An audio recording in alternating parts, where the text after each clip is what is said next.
Just then the bell rang, and I realized that I had officially skipped out on the first class ever. Annette just smiled that new smile again and flipped me a CD disc. Here it is, learn it.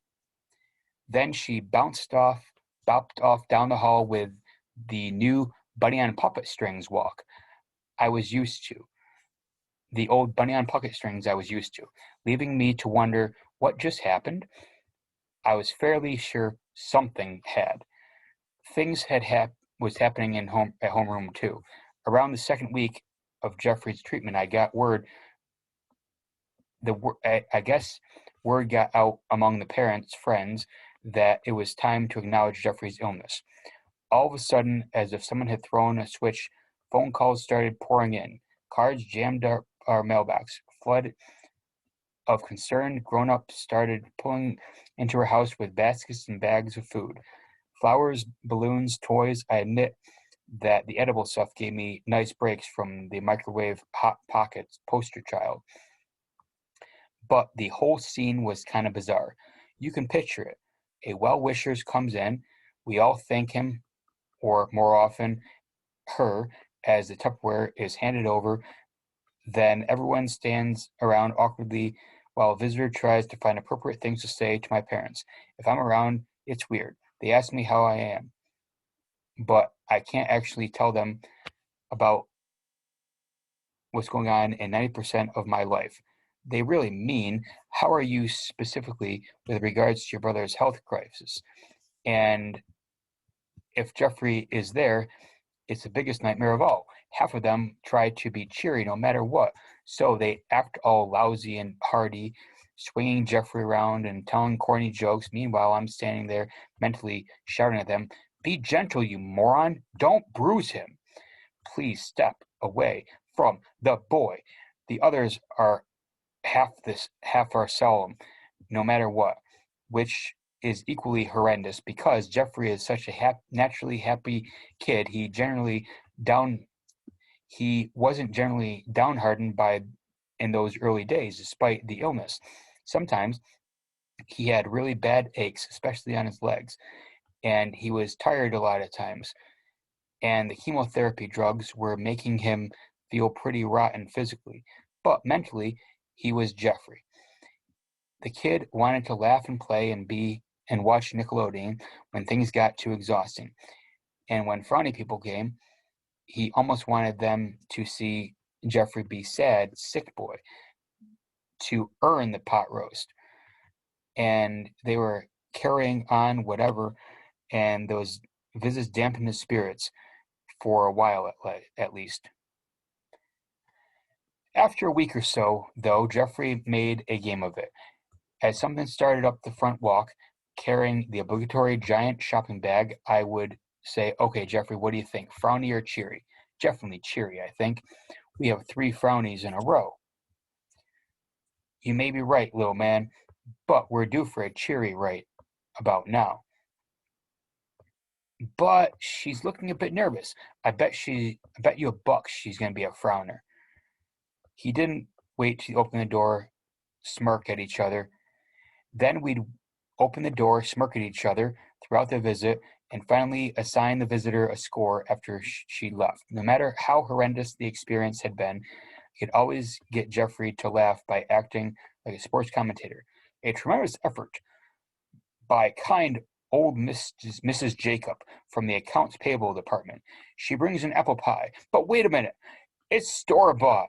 That's a mandatory deduction. Jeffrey, we'll have to give her a 5 out of 10 for baked goods. In the behavior category, she's definitely cheery. Jeff, I owe you $1. You're gambling shark." But she clears her throat repeatedly as a sign of discomfort. On the other hand, she did pat your head pretty vigorously. I'm going to have to call that a 7. But she smells kind of funny, Stephen. Is that points off? Ooh, it is. Another mandatory deduction. With that, was it a dirt smell or an oldness smell? Oldness. Oh, that's another mandatory deduction. Why don't we call it 6 overall? Meanwhile, my parents would tell us to be nice if they saw all this. but I got the feeling it amused my dad as much as anything else since Jeffrey's nosebleed. Near the end of Jeffrey's first month of treatment, there was a big dance at school, the first one my 8th grade year, which is supposed to be some sort of big deal. You can imagine how much I felt like going down and partying at that point. But, of course, I had to go. It was on a Friday night, one of the nights when Jeffrey was home, and he had been too weak to do anything but watch videos and throw up for a day. For about half an hour before dinner, I tried to get him to play checkers, but he finally wiped the pieces off the board and told me to go away. I could believe a lot of things had been forced to over the couple I could believe a lot of things and had been forced over the course of that month. But getting kicked out of a checker game by my baby brother was pretty tough to swallow. This was a kid who used to toddle over to my bed at 6 o'clock every weekend morning, and pull up my blankets so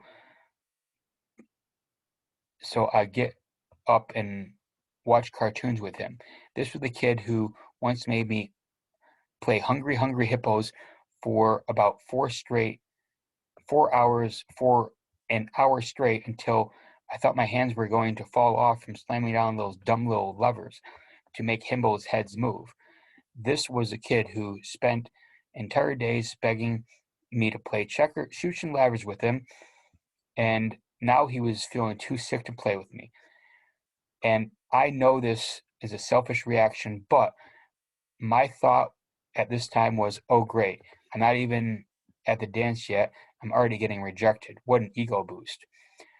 I was starting to get nervous about this dance. I went through every possible clothing combination I owned, but somehow none of the dozens of black rock band t-shirts seemed to match any of my 3 identical pairs of Old Navy jeans. And I was still standing in my room with only my pants on, blasting WZZO, trying not to think about how horrendous Jeffrey must be feeling while I was running off to a dance and randomly tossing shirts to and fro when my mom appeared in the doorway. Honey, we have to hurry if you want to get to this dance. Since your father is at that big dinner meeting at work, I have to drive you to take Jeffrey with us. And I don't think your brother is going to be awake much longer. I know, Mom. I just look like a dork master in every shirt I own. You do not look like a, what is it, dork master? Stephen, you look handsome. You look like a handsome young man, although you might want to zip your fly. Mom, what? Should I have not told you and left it for everyone else to notice at the dance? Mom, would you please let me get dressed?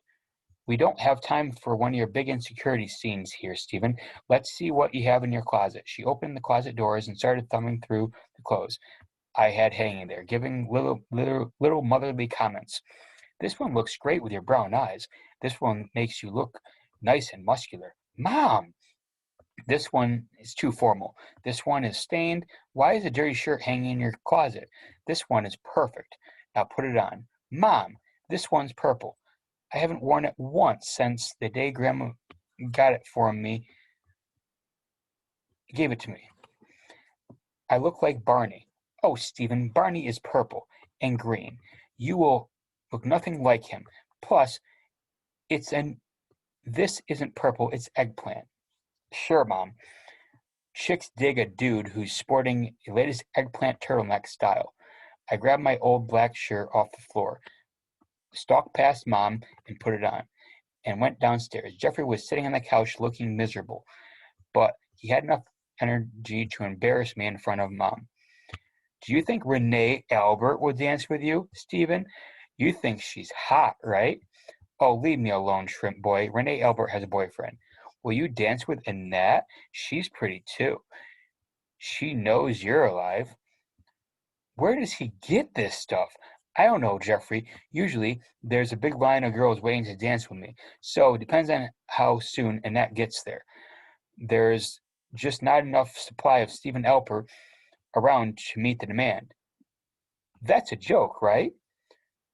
Yeah, it's a joke.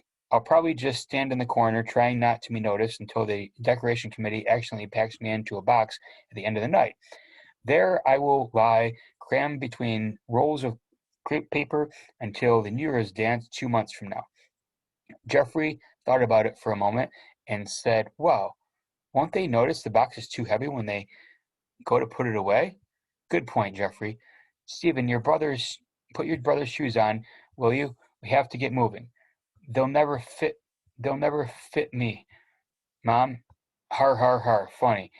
Let's go." It wasn't until we got to the car several blocks away from home, we were in the car, I realized the random shirt I put on was last year's middle school band concert. Perfect.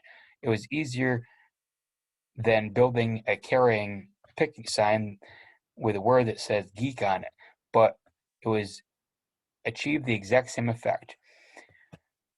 When we pulled up to the school, I was pretty distracted, but I didn't notice that Jeffrey didn't look so great. I came in with a new bargain with God. "Will you make Jeffrey better? I won't go to this dance." Maybe God knew that right then, staying out of the dance didn't feel like a big sacrifice for me because he didn't instantly cure my brother. I rushed, I ruffled Jeffrey's hair, told him to be good and not play too much WWF wrestling live with his fragile mother, took a deep breath, and walked right away into my big night. Inside the dance, I found a bunch of my friends standing in the corner. It struck me that the two worst social situations in middle school, dances and dodgeball, had a lot in common. For guys like me, you go to the gym, stand in the corner, as far away from the action as possible, and try not to be seen. Your eyes scan the room for threats, either flying projectiles aimed at you or heads aimed at your head, or girls aimed at mortifying you by getting you out on the floor, and you sweat profusely while standing still. Also, wearing clothes that embarrass you and you feel like everyone else is better at this game than you are. In both situations, you desperately hope that some miracle will occur to bring you glory, but you're too scared to attempt to do anything that might actually achieve any recognition. Oh, yeah, dances and dodgeball, the two D's of my middle school nightmare. Of course, looking around was kind of fun. Renee Albert was looking incredible in some kind of tightish, shiny thing, and her little court of super girls were all dancing together, flipping their hair around and occasionally stopping to do little fix-up things with their sparkly lip gloss. I remember wondering how it would be so awkward about this stuff, but these girls raised in the same town as me, were basically the same social experience I had, could be so cool. Then Annette came bounding over to me. She was wearing jeans and this shirt like I was, but the effect were uh, somehow the fact that we were at the dance made me too awkward that she was a female, so I felt weird talking with her. Plus, all the guy friends were standing around smirking. "Hi, Steven. Hi, Annette. Did you listen to that CD?" Yeah. Did you figure it out?" I did. And I have a drum lesson with Mr. Stoll tomorrow. I think I'll bring it along so I can work on it with him." "Okay, make sure you do, because I have big plans for you." "You do?" She just smiled and walked away. Perfect. I thought, the girl of my dreams has no idea that I'm in the room, even though I sat behind her every class since first grade, and Annette has big plans for me. I stood around for a while more, listening to my friend's moronic commentary about how Annette wanted to jump on me and make me her band geek love slave until my night took a final plunge into horror. My mother walked in. I didn't see her at first, and guess she didn't spot me. So she got the DJ to stop the music and announced that Stephen Alpert's mother was here to pick him up. Right on the spot, without knowing what exactly was going on, I made God one final offer. Take me. Don't take Jeffrey. Please, Lord, take me.